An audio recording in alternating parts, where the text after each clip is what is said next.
Hey, this is Mr. Mitchell. We're going to talk about an interesting organ of the body. So, what is the largest organ of the human body? It's the skin. Largest organ of the human body is the skin. All laid out. If it were possible, your skin is about the size of a twin bed mattress.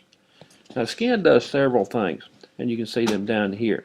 It protects the body, maintains temperature, eliminates waste, and gathers information. We'll talk a little bit about these. As mentioned here, skin protects the bodies from microorganisms and harmful substances like these bacteria. So, the fact that we have a skin kind of gives an outer layer, and there's a lot of stuff that gets stuck on the outer layer instead of going straight into your body.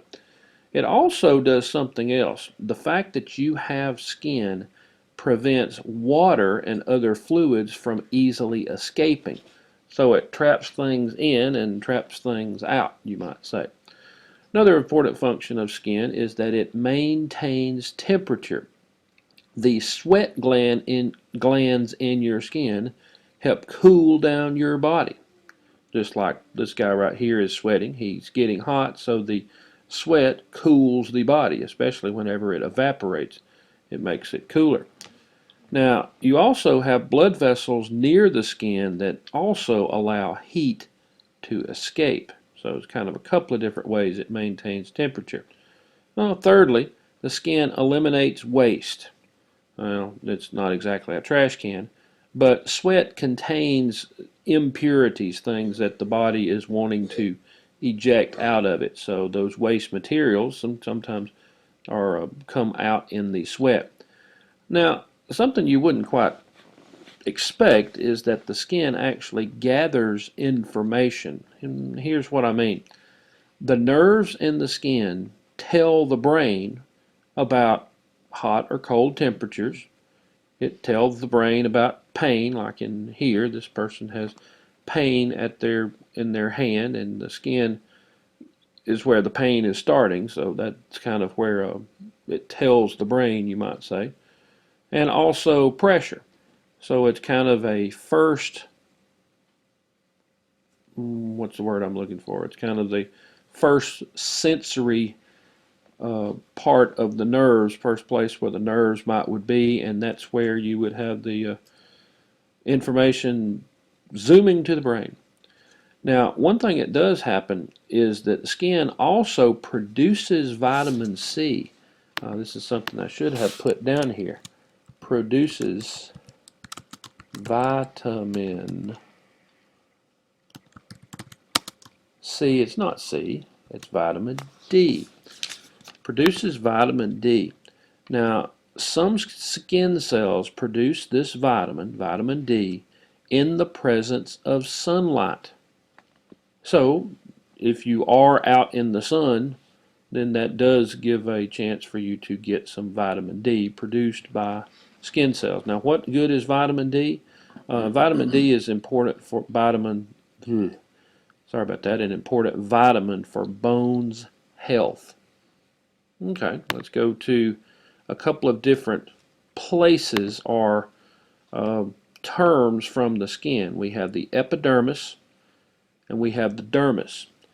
The epidermis is the outer layer. It's the outer layer. It is thinner than the dermis.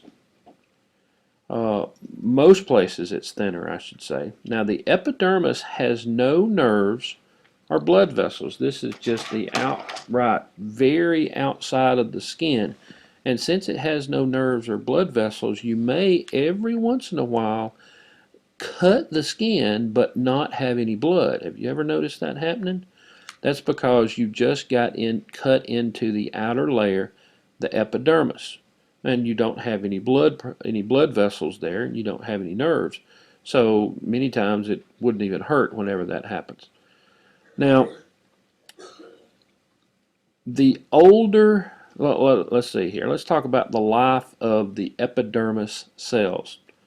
The epidermis, at the base of the epidermis, closer to the body, is where the cells divide and multiply. Now the older cells, the farther up they travel. And when I say farther up, that means the farther toward the outside of the skin.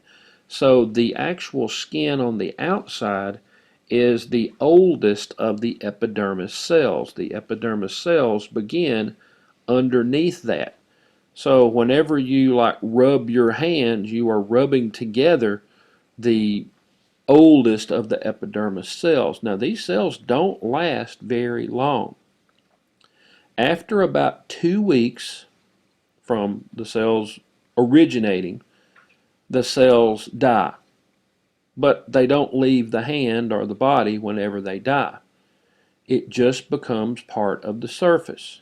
Dead cells on top of you. That's what the skin is, the very outer layer of the skin, the outer part of the epidermis. So you have all these dead cells here. And in a microscope, they resemble flat bags. That's what they resemble. Now, dead is good because dead cells, well, they remain on the body for about another 2 weeks. And then they will shed, being replaced by new ones. But dead cells is good because having those dead cells kind of helps with the cushioning of things. I mean, you have those dead unlively cells which have a more of a padding, you might say, than things that have all kinds of nerves in them and so on. Also, whenever these cells shed, they are shedding bacteria and foreign substances off of the body. And according to your book, when you rub your hands together, you actually lose thousands, yes, thousands of dead cells. So these cells are very, very small, and they come off a lot. It's just we don't really realize it much. Now, cells deep in the epidermis produce something called melanin. Melanin is what gives person their skin color. And exposure to sunlight, or the UV rays, stimulates the sun to make more melanin. So that's kind of where sun burns and darker skin would come in having exposure to the sun. So you have the epidermis, which is the outer layer. The inner layer is called the dermis. The dermis is located between the epidermis and the layer of fat. Now you may remember that all mammals have a layer of fat because they are warm-blooded. That's kind of a characteristic there. So the inner layer, the dermis, is going to be not right on the skin, on the outer portions of the skin, but kind of the under portion of the skin, right before you get to the layer of fat. And I think it's the organs that are actually underneath that layer of fat.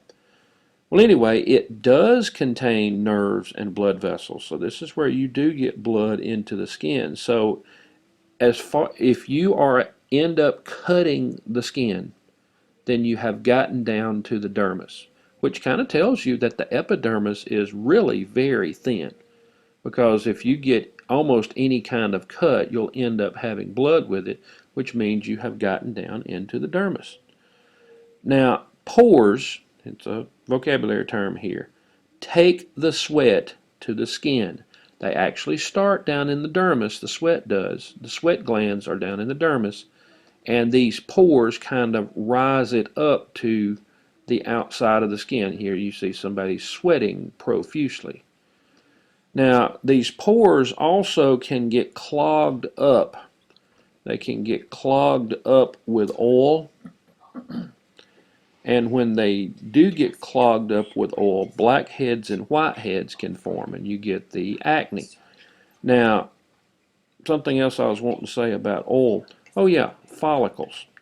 Follicles are where the hair begins. The follicles also start in the dermis, and you can see in this little diagram here, it goes up and out of the skin. Hey, this is a pretty good diagram here. You have the epidermis right up at the top, and underneath you have kind of the thicker dermis. Now notice here we have an oil gland. We have an oil gland here. Hair has oil with it, and you'll find that out more in the next year's class. But I guess that's one of the reasons why you have pH balanced shampoo in which to try to figure out what to do with the oil there, or to try to clean it. Well, anyway, repeated exposure to the sun can damage skin cells and can possibly lead to cancer. Skin, even if it does not get cancer, can become leathery and wrinkled with repeated sun overexposure. Well, I hope you've learned a little bit about dermis and epidermis.